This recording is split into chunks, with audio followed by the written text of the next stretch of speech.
फलटान विधानसभा क्षेत्र, महाराष्ट्र की फलटान विधानसभा क्षेत्र की आज हम इस वीडियो के अंदर बात करेंगे। दोस्तों मैं आपको बता दूं कि 2014 और 2019 के विधानसभा चुनाव की अगर हम स्थितियों को देखें और अभी की स्थितियों को अगर देखें तो काफ़ी कुछ पोटेंशियल इस विधानसभा क्षेत्र के अंदर है। सबसे अहमियत की हामिल विधानसभा क्षेत्र हम बात बता सकते हैं कांग्रेस के और राष्ट्रवादी कांग्रेस के दृष्टिकोण से। एक वक्त था जब मैं आपको बता दूं कि यहाँ पर जिस तरह से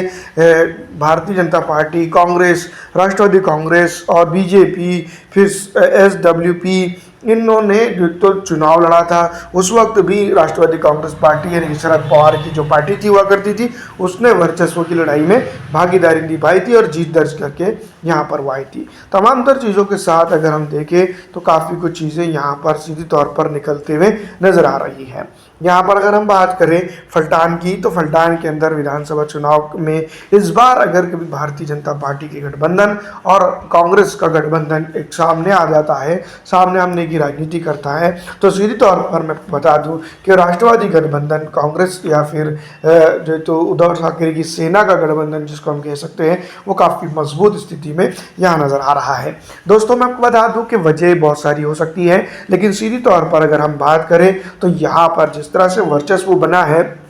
दलित, पिछड़ा, आरक्षित, मुस्लिम समाज का, ये काफ़ी चीज़ें जो है तो बयान करता है। और साथ ही साथ में अगर हम देखें मराठा आरक्षण की बात, तो यहाँ पर मराठा आरक्षण का मुद्दा भी काफ़ी गरमाया हुआ है। मराठा आरक्षण का मुद्दे की अगर हम बात करें तो अगर सीधी तौर पर मैं आपको बता दूं कि सिर्फ मराठा आरक्षण मराठवाड़े के अंदर ही विधानसभा चुनाव के अंदर उलटफेर करने में कामयाब हो जाता है, तो जिस तरह से फलटन हो गया और अलग अलग इलाके हो गए, यहाँ पर जो तो काफ़ी उसका भी वर्चस्व देखने को मिलेगा। वैसे मैं आपको बता दूं कि पिछले विधानसभा चुनाव की स्थितियां कुछ अलग थी। अब की विधानसभा चुनाव की स्थितियां काफ़ी नहीं बल्कि बहुत ज़्यादा अलग नज़र आ रही है। यहाँ पर वजह साफ तौर पर हम ये कह सकते हैं कि जिस तरह से पिछले विधानसभा चुनाव के बाद जो परिस्थितियाँ बनी हैं, जिस तरह से हालात बने हैं, जहाँ पर बेरोजगारी का मामला है, डेवलपमेंट के मामले हैं और बहुत सारे ऐसे मामले हैं जिसको लेकर जो है तो कंटिन्यूसली हम चर्चा कर सकते हैं या उसके ऊपर बात कर सकते हैं, जिसके जरिए जो है तो सरकार बदल सकती है। तो दोस्तों मैं आपको बता दूं कि यहाँ पर इस बार अगर